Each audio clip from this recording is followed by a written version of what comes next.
Morning बच्चों, मैंने अपने लास्ट वीडियो में आपको हाइगेन के तरंग सिद्धांत से परावर्तन के नियम पढ़ाए थे। आज हम लोग पढ़ेंगे हाइगेन के तरंग सिद्धांत से अपवर्तन के नियमों की पुष्टि हमको करनी है। तो इसके लिए सबसे पहले हमें अपवर्तन के नियम सीखने होंगे। याद कीजिए, क्लास 10 में आपने पढ़ा होगा कि जब एक प्रकाश की किरण, देखिए दो माध्यम है, माध्यम 1 और माध्यम 2। माध्यम 1 जो है वो सघन माध्यम है और माध्यम 2 जो है वो विरल माध्यम है। और ये जो x डैश है ये इनका पृथककारी पृष्ठ है। पृथककारी पृष्ठ मतलब दोनों माध्यमों को पृथक करने वाला पृष्ठ। ठीक है, अब सुनिए ध्यान से एक बार। आपतित किरण आ रही है, मैंने कहा था किरण हमेशा कौन बनाती है? अभिलंब से। कितना कोण बन रहा है? वो आई कोण बना रही है। और इस अंतरा पृष्ठ को जब वो पार करेगी तो याद कीजिए अपवर्तन की परिभाषा। जब प्रकाश की किरण किसी एक माध्यम से दूसरे माध्यम में प्रवेश करती है तो वह अपने मूल पथ से विचलित हो जाती है।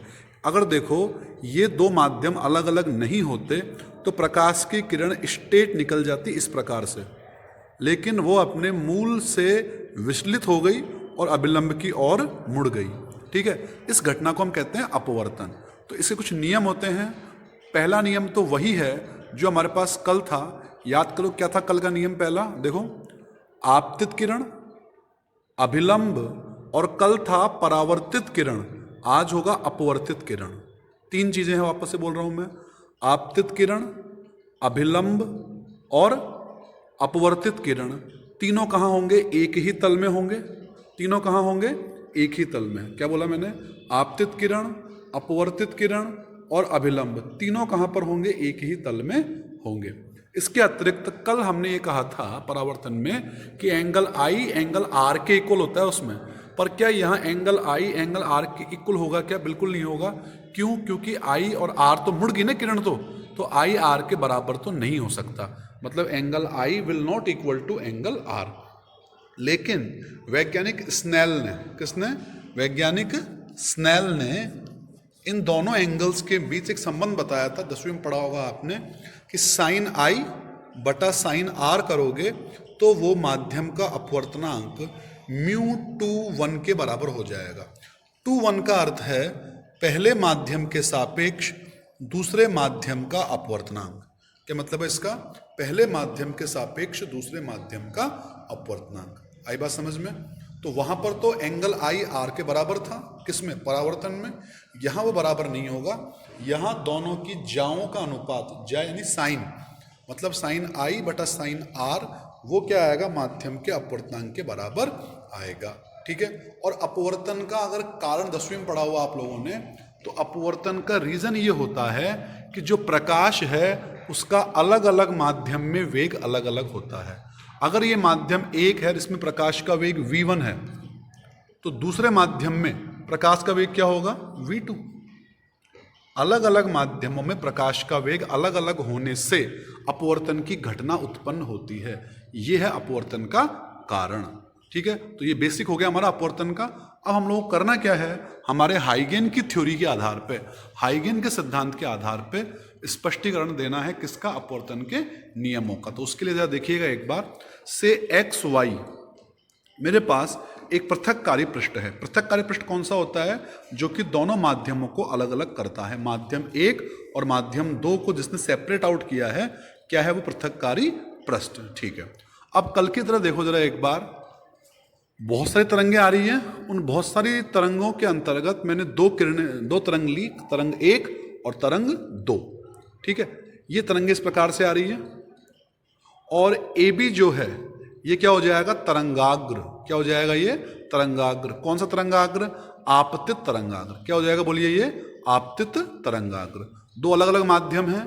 पहला माध्यम जो ऊपर है वो सघन माध्यम है, उसमें इस प्रकाश का वेग v1 है। और जो नीचे वाला माध्यम है, माध्यम 2, ये विरल माध्यम है, इसमें जो प्रकाश का वेग है वो कितना है? v2। ठीक है, तो अब हम लोग बात करते हैं कि अपवर्तन क्यों होगा, क्या कारण है उसका।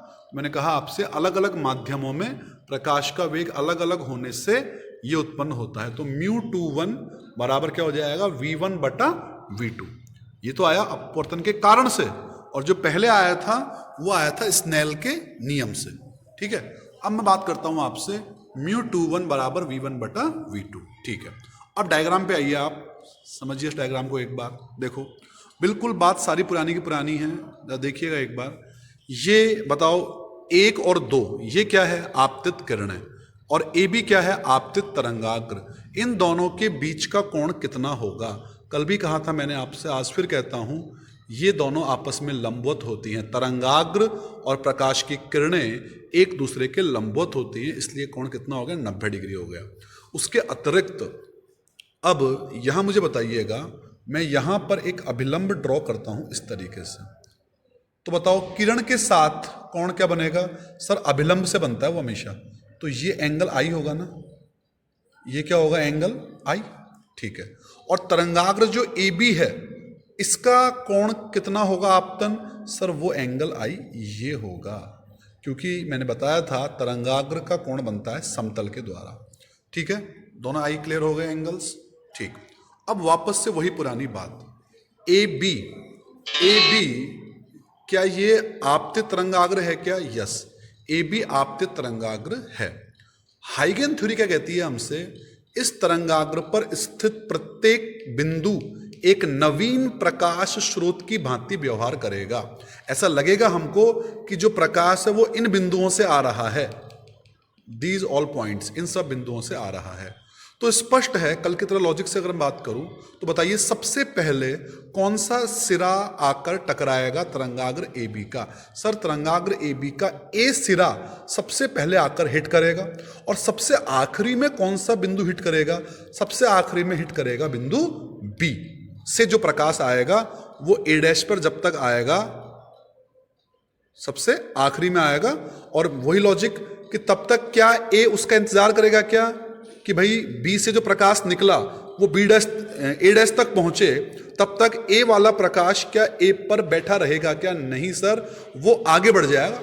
क्या होगा? वो आगे बढ़ जाएगा, और वो से बी डैश आगे बढ़ गया, और ए डैश बी डैश को मिलाया हमने, तो ए डैश बी डैश क्या बन जाएगी? ये बन जाएगी अपवर्तित तरंगाग्र। ए डैश बी डैश क्या बन जाएगा? अपवर्तित तरंगाग्र। और एक जो था, जो किरण आई, देखो स्ट्रेट आ रही है, यहां मुड़ करके तिरछी हो गई ना, तो ये होगा 1 डैश, किरण 1 डैश। और जो 2 किरण आ रही हैं वो टकरा करके बैंड हो गई इस तरीके से, तो क्या बन जाएगा? ये किरण 2 डैश। तो देखो वापस 4 चीज हो गई। 1 और 2 क्या है? ये आपतित किरणें। ए बी क्या है? ये आपतित तरंगाग्र। 1 डैश और 2 डैश ये क्या है? अपवर्तित किरणें। और ए डैश बी डैश ये क्या है? ये है अपवर्तित तरंगाग्र। कल था परावर्तित तरंगाग्र, आज क्या होगा? अपवर्तित तरंगाग्र। ठीक है, सुनिएगा ध्यान से। अब मुझे आप बताओ, ए डैश बी डैश तरंगाग्र है और ये किरण है। तरंगाग्र और किरण के बीच कोण कितना होता है? सर वो होता है 90 डिग्री। कितना होता है बोलिए? वो 90 डिग्री। ठीक है, अगली बात देखो, ए डैश बी डैश तरंगाग्र है ना, तरंगाग्र समतल से कितना कोण बनाएगा? सर वो बनाएगा एंगल आर। तरंगाग्र का समतल से कोण कितना होता है? वो होता है एंगल आर। ठीक है, और अगर किरण की बात करूं, मैं किरण की बात करूं, तो ये अगर अभिलंब है तो ये वाला जो एंगल होगा ये होगा एंगल आर। सारी बातें स्पष्ट हैं? ठीक है, अब आप मुझे बताइए, बी से जो प्रकाश निकलेगा जब वो ए डैश पर पहुंचेगा तो कितनी दूरी तय करेगा? बी ए डैश कितना होगा? आप में से अधिकांश बोलेंगे सर सीटी होगा। कल भी तो आपने सीटी बताया था, बिल्कुल सही बात है, सीटी होगा। लेकिन कल जो है वो प्रकाश यहां पर निर्वात या वायु थी, निर्वात या वायु में कितना वेग था? सी था। अब वेग सी नहीं है उस प्रकाश का, अब वेग कितना है? v1। तो बस बहुत सिंपल है, बी ए डैश की जगह क्या आ जाएगा? v1t आ जाएगा। क्या आ जाएगा? v1t। ठीक है, यानी इतनी दूरी तय करके, मतलब बी ए डैश कितना हो जाएगा? v1t, यानी इतनी दूरी तय करके बी से उत्सर्जित प्रकाश बिंदु ए डैश पर पहुंच जाएगा। ठीक है, तब तक क्या ए से जो प्रकाश निकलेगा, तरंग निकलेगी, क्या वो उसका इंतजार करेगी? नहीं सर, वो इंतजार नहीं करेगी। वो उतनी ही दूरी आगे बढ़ जाएगी। पर सुनो, आज ये उतनी दूरी आगे नहीं बढ़ेगी। क्यों? क्योंकि आज जो वेग है इस वाले माध्यम में वो v2 है, ठीक है। तो जो v2 वेग है, तो उस आधार पे t समय में ये प्रकाश कितना आगे बढ़ जाएगा? सर ये प्रकाश v2t दूरी तय करके आगे बढ़ जाएगा। कल दोनों सेम थे, कल दोनों ct थे। आज ये डिस्टेंस कितनी कवर करेगा t टाइम में? v1t। तो ये कितना कर देगा? v2t, ठीक है। तो ये हमारे पास स्पष्ट है, ये पूरा डायग्राम हमें समझ में आया, ठीक है। अब आपको एक ट्रायंगल दिख रहा होगा, ट्रायंगल का नाम है A B A dash, A B A dash. वापस बोलता हूं मैं, कौन सा ट्रायंगल है बोलो? ए बी और ए डैश। इस ट्रायंगल में 3 भुजाएं क्लियर कर लो। देखो, न्यून कोण आई है ना, तो आई के सामने की भुजा न्यून कोण के सामने की भुजा लंब होती है और 90 के सामने कर्ण होता है। तो ए डैश तो कर्ण हो गया और बी ए डैश लंब हो गया। ए डैश तो क्या हो गया? कर्ण। और बी ए डैश ये हो गया लंब। और इस लंब का मान बोलो कितना है? v1t है। कितना मान लंब का बोलिए? v1t, ठीक है। अब बताओ साइन थीटा क्या होता है? साइन, क्योंकि एंगल उसमें आई है ना, तो साइन आई बोलो क्या हो जाएगा?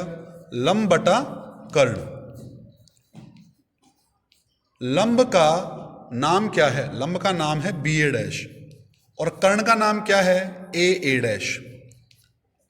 तो बी ए डैश का मान बोलो v1t। ए डैश का मान पता नहीं है सर, तो ए डैश रहने दो इस मान को। ये हमने साइन ऑफ एंगल आई निकाल लिया। इक्वेशन नंबर 2 डाल दें इसको। पहली कौन सी थी सर? पहली थी μ21 बराबर v, ठीक है। अब हम लोग ऊपर का ट्रायंगल काम लेने के बाद अब हम लोग काम लेते हैं नीचे का ट्रायंगल, ठीक है। नीचे का ट्रायंगल नाम बोलो क्या है? नाम है A B dash A dash. Angle R के सामने की भुजा लंब, 90 के सामने कर्ण। सेम लॉजिक चलेगा। उस लॉजिक के आधार पर बताइए आप साइन आर का मान क्या होगा? साइन होता है लंब बटा कर्ण। लंब का v2t और कर्ण ए डैश। तो मैं इसको डायरेक्ट कर रहा हूं आपके सामने, बहुत सिंपल है। साइन ऑफ एंगल आर बोलो कितना आएगा?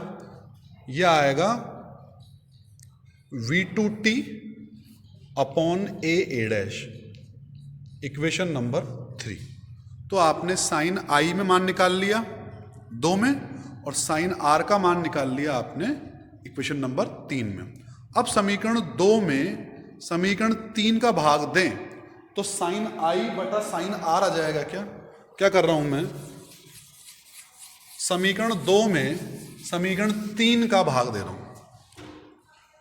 Divide equation 2 by equation 3।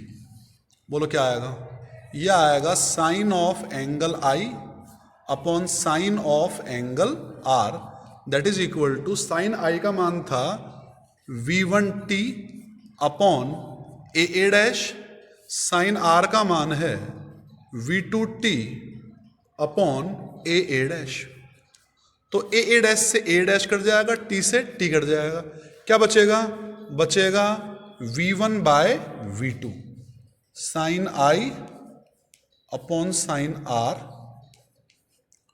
And then हम समीकरण 1 से याद करो, समीकरण 1 में v1 बटे v2 का मान क्या था? सर वो मान था μ21।